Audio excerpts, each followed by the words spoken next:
This is a BYD Seagull, new, electric, LiDAR on the roof. In China, just over $10,000, less than a third of the cheapest Tesla. Last year, BYD outsold Tesla worldwide for the first time.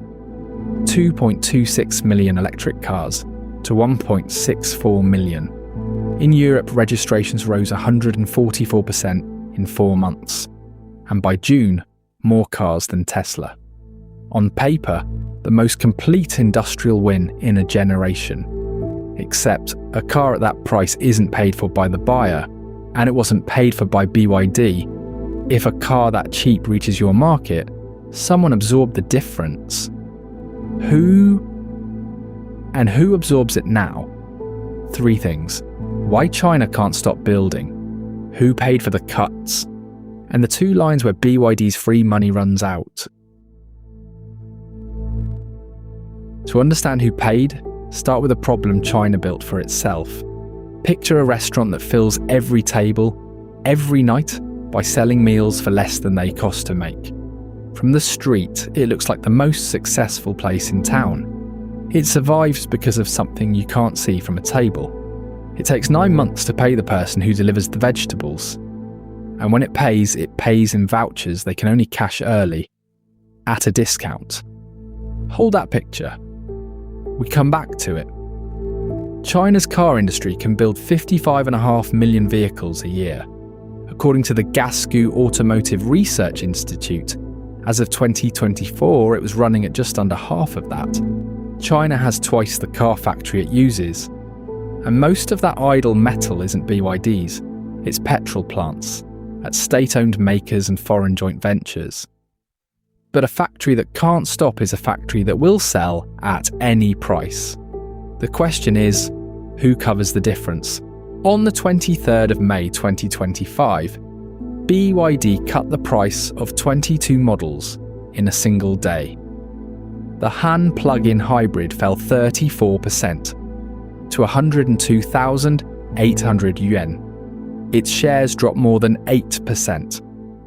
Within a week, the rest of the industry had followed. A week later, China's own Automakers Association put out a statement. Unregulated price wars have intensified cutthroat competition, further squeezing corporate profit margins, which in turn affect product quality and after-sale service guarantees. Read that again and notice what's missing. The association never names BYD. It calls the largest car maker in the country a certain automaker. So how do you cut prices that hard and stay standing? Here's the part that doesn't appear in any advert. When a company buys parts, it doesn't usually pay on the day they arrive. It pays later and 30 days, 60, 90. That gap has a name in accounting, but it has a simpler description. A supplier who hands over parts and waits to be paid isn't really a supplier. They're a lender, one who never agreed to lend. So how long did BYD make its lenders wait? 275 days. In 2023. According to Reuters and Nikkei Asia, the global norm is 45 to 60. By 2024, it had come down to 127 days, still more than twice the world's. And it often didn't pay in money. It paid in Dillion notes, BYD's own electronic IOUs, launched in 2021. By May 2023, Reuters reports 400 billion yuan of them had been issued. A supplier who needed cash early could sell one for a fee of around 6%. A banknote cost under 2. That gap is part of the discount on the car. And the supplier paid it. For 4 years, nobody stopped this. Then in 1 month, someone did. On the 1st of June 2025, Beijing's new payment rules for small suppliers took effect.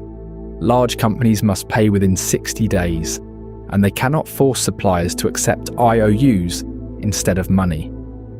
Within days, 17 car makers, BYD among them, publicly pledged to comply. By November, Reuters reported BYD moving off Dillion altogether to banknotes and cash. Now, every company funds itself from one of three places: its suppliers, its own profits, or a bank. Take the first one away, and the money has to come from the other two. So look at what happened next in BYD's own filing. In the first quarter of this year, BYD's revenue fell just under 12%. The cash coming in from actually running the business fell 67%. And in the same document, the other line, short-term borrowings went from 38.5 billion yuan to 66.3, a jump of 72% in a single quarter. BYD's own explanation printed in the filing, mainly due to the increase in group financing needs. Which brings us back to the restaurant. The council has just ruled 60 days cash only. No more vouchers. The tables are still full. The meals still cost more to make than they sell for. And for the first time in its life, the restaurant has to walk into a bank. With less cash in hand, the surplus has to move. Exports were close to half of BYD's deliveries in the first quarter. And on Siam's figures, China shipped 7.1 million vehicles abroad last year, up 21%. And the one market that could have absorbed it at home was already going backwards, but not collapsing. Something more awkward. Sales of electric and plug-in hybrid cars have now fallen, year on year, for 7 months straight. July was down 2% on Passenger Car Association figures. The market stopped growing. And on Reuters figures, BYD's share of its home market fell from 19.1% to 13.2%. Losing ground in a market that stopped growing is a harder problem than a bad market. Now, the other side. It's stronger than it usually gets credit for. BYD is genuinely cheap. It makes its own batteries and owns more of its supply chain than any Western car maker. That isn't an accounting trick. That's engineering. And this one is more uncomfortable for my argument. 127 days sounds extreme. But the Chinese industry average was 108. It wasn't a BYD vice, it was the national norm. Run hardest. Which leaves Europe where the tariff has a gap in it. In the EU's own regulation, the extra duty applies to battery electric cars. A plug-in hybrid pays only the standard 10%. Europe taxed the electric car and left the hybrid alone. So BYD sold Europe hybrids. Its European registrations rose 311% in the first half of 2025 on JATO's numbers. In June, the Commission began preparing to close it. So, what settles this? Not the sales chart. 2 lines in the same filing. Operating cash flow and short-term borrowing. For years, the gap between them was filled by suppliers, for free. Now it's filled by banks at a price. BYD's own filing blames the exchange rate. The borrowing line is harder to explain away. So, who paid for the cheapest cars in the world? For years. The suppliers, in vouchers that cost them 6% to turn into money. Now, the banks. And if the borrowing gets expensive enough, the cost has one place left to go. The buyer. That's the thing worth sitting with, long after this price war ends. Cheap is never just cheap. Someone on the other side of the price absorbs the difference.